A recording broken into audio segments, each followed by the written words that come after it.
Terima kasih pemirsa, Anda masih bersama kami di Halo Indonesia, masih bersama dengan Dr. Ulul, narasumber kami. Dokter masih bersama kami, dokter?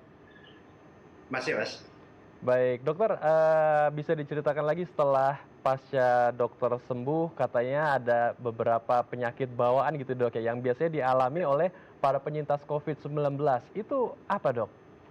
Ya, memang pada saat kita pasca dilakukan intubasi atau saya dilakukan ekstubasi atau intubasinya dibangunkan kembali atau intubasinya dicabut, gejala yang muncul adalah kita susah tidur. Jadi Hmm. memang walaupun eh, jadi mata itu tidak merasa ngantuk sama sekali. Jadi walaupun 2 hari ya kita melek aja sehingga akhirnya diputuskan untuk bisa tidur kita dibantu dengan obat-obatan dari tim dokter. Kemudian kadang-kadang masih ada gejala ikutan seperti batuk maupun sakit kepala. Tetapi itu semua bisa diatasi dengan terapi yang dilakukan dari tim medis yang merawat saya pada saat itu.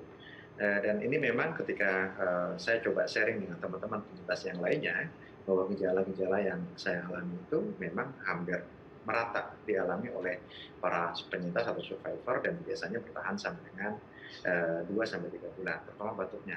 Kalau tidur, alhamdulillah setelah diberikan pengobatan, kemudian sedikit rehabilitasi medik terkait dengan kondisi fisik saya, alhamdulillah saya bisa tidur. Jadi alhamdulillah sekarang pola tidurnya sudah teratur. Hmm. Baik, sebelum terpapar COVID-19 memang ada masalah Iya. obesitas. Dan apakah ini jadi satu hal yang memang dokter ubah juga setelah uh, selesai dan sembuh dari COVID-19? Betul sekali. Jadi COVID-19 ini membuat ada hikmah tersendiri yang saya alami. Jadi memang harus kita perhatikan dan ini juga mungkin bisa dijadikan pembelajaran buat teman-teman semuanya bahwa obesitas adalah salah satu faktor pemberat dari infeksi COVID-19. Sehingga akhirnya saya berusaha untuk merubah pola hidup saya yang semula tidurnya kurang, kemudian makan yang kurang teratur, olahraga yang kurang, sehingga semuanya kita ubah. Alhamdulillah sekarang saya sudah turun sekitar 14 kilo.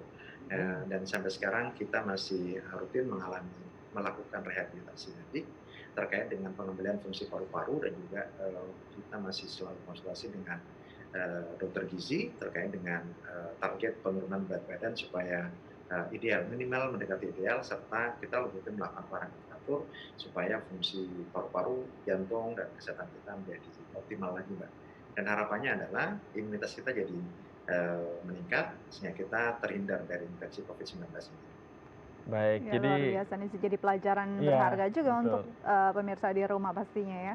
Jadi mengubah gaya hidup itu menjadi salah satu kunci juga ya dok ya, seperti menjaga pola tidur, kemudian makan juga harus teratur juga. Nah, kalau untuk support system pasti ini sangat luar biasa ya, di balik kesembuhan dokter, tentu pasti ada tim medis juga yang selalu siap siaga untuk menangani dokter Ulul. Lalu bagaimana mereka dok, setiap menangani atau penanganan yang diberikan oleh dokter Ulul, seperti apa sih dok, sampai dokter ini benar-benar bisa pulih dan bisa bekerja lagi seperti sedia kala? Iya, terima kasih. Bahwa bagi kami, para penyintas COVID yang pada saat itu menjalani perawatan, bahwa tanpa dukungan dan support dari teman-teman sekitar kita, itu tidak akan bisa seperti sekarang ini. Alhamdulillah saya punya banyak teman yang membantu, baik dia yang melakukan perawatan maupun di luar rumah sakit. Karena ternyata kita tidak hanya berpikir bahwa ketika kita melakukan perawatan kita hanya membutuhkan obat-obatan, ternyata logistik lain juga diperlukan. Belum belum lagi adalah support terhadap saya sendiri, kita sendiri selaku pasien dan juga support terhadap keluarga. Uh, Dukungan baik moral terutama itu sangat penting karena tanpa dukungan moral dari teman-teman semuanya, tanpa doa kita menjadi sendiri. Hindarkan bahwa stigma bahwa COVID ini adalah penyakit yang tidak bagus, itu tolong diperhatikan dan support baik doa, kemudian dukungan, kemudian dan juga support juga dari tenaga medis. Perlu diingat bahwa pada saat saya dirawat, tenaga medis, teman-teman perawat itu mengawasi atau memantau kita 24 jam bergiliran dan mereka risiko juga terpapar COVID-19 ini. Jadi dukungan buat teman-teman tenaga medis, teman-teman para medis maupun teman-teman yang bekerja di rumah sakit, khususnya yang merawat pasien COVID ini mutlak diperlukan. Karena mereka juga punya resiko, mereka punya rentan, dan mereka juga manusia biasa yang punya rasa capek, rasa lelah. Bukan tidak mungkin mereka juga bisa terkena. Karena apa? Ketika kondisi yang lelah, capek tersebut, maka imunitas bisa turun. Sehingga gampang sekali terinfeksi, dan kita tahu juga korbannya juga sudah banyak, baik dari medis maupun para medis dan teman-teman lain yang bekerja di rumah sakit.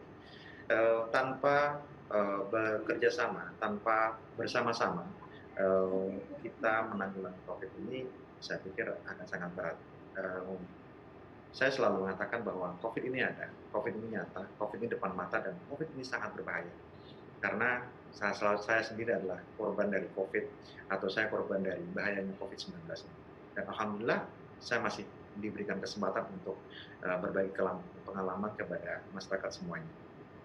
Ya, luar biasa. Dok, melihat beban Ya. dan juga memang gejala yang dokter alami begitu berat, apakah meninggalkan satu trauma tertentu? Terlebih ini mungkin paparan COVID-nya terjadi saat dokter bertugas dan akhirnya sekarang harus kembali lagi bertugas. Ini Betul. profesi yang sangat mulia.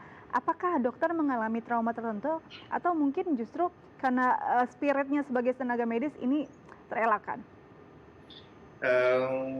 Pekerjaan sebagai dokter atau tenaga medis atau mungkin teman-teman para medis adalah pekerjaan yang sudah kita pilih dan kita tahu resikonya seperti apa. Kalau trauma tidak, tetapi mungkin kita mengambil pelajaran bahwa siapapun bisa terkena COVID ini, baik dokter, para medis, orang biasa, pejabat, maupun rakyat yang lainnya atau orang yang lainnya. Pelajaran yang paling berharga adalah kita harus memperhatikan prinsip aman, imun, dan iman. Artinya aman bagi tenaga medis maupun para medis, kita bekerja menggunakan alat proteksi diri sesuai dengan level yang ditentukan. Kemudian kita juga ingat kalau seandainya kita ada komorbid, kita juga harus hati-hati. Kemudian kita juga menjaga imun kita, daya tahan tubuh kita dengan rajin berolahraga, makan teratur, istirahat yang cukup, dan jangan lupa, mungkin ini simpel sebenarnya, tapi jangan lupa bahagia. Artinya apa? Positive thinking itu diperlukan untuk meningkatkan imunitas kita, serta kita harus rajin-rajin mendekatkan diri kepada Tuhan Yang Maha Kuasa, supaya bersama-sama kita berdoa supaya pandemi COVID ini bisa teratasi. Baik, jadi bukan trauma tadi, jadi adalah pelajaran berharga. Bahkan tadi pagi bahkan sempat membantu seorang ibu melahirkan bayinya ke dunia ya, Dok ya? Betul sekali. Jadi alhamdulillah saya sudah melakukan tindakan operasi, saya berpraktek, dan alhamdulillah saya bisa membantu ibu-ibu yang memang akan melahirkan dan mewujudkan impiannya mempunyai keturunan yang sehat. Baik, terakhir Dokter Ulul, apa pesan dokter agar para penyintas ataupun orang yang saat ini sedang terpapar COVID-19 memiliki semangat yang sama dengan dokter, dia mempunyai spirit untuk sembuh kembali dan bekerja setelah sembuh seperti sedia kala? Apa dokter pesannya? Pertama adalah kita yakin bahwa kita bisa menjalani ini semuanya. Saya sudah berada pada titik pada saat itu adalah positive thinking dengan Tuhan. Saya menyatakan bahwa insya Allah kita akan bisa melawan atau kita bisa memenangi pertempuran dengan COVID-19 ini. Ingat, walaupun berbahaya, COVID masih bisa disembuhkan. Kemudian semangat dari diri kita dan keyakinan kita, serta doa dan dukungan dari teman-teman kita, itulah yang menyebabkan kita akan bisa memenangkan dan kita bisa melawan COVID-19 ini.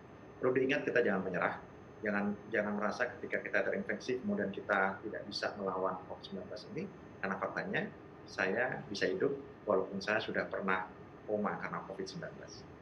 Baik, terima kasih Dokter Ulul untuk waktu dan informasinya telah menginspirasi kita semua dan masyarakat di Indonesia. Terima kasih sekali lagi dokter, tetap jaga kesehatan dan selamat kembali beraktivitas. Sama-sama Mas Andrew, terima kasih Mbak Dika. Terima kasih Dok. Sukses semuanya. Baik pemirsa, kita akan menghadirkan informasi menarik lainnya, karena itu jangan kemana-mana, tetap bersama kami di Halo Indonesia.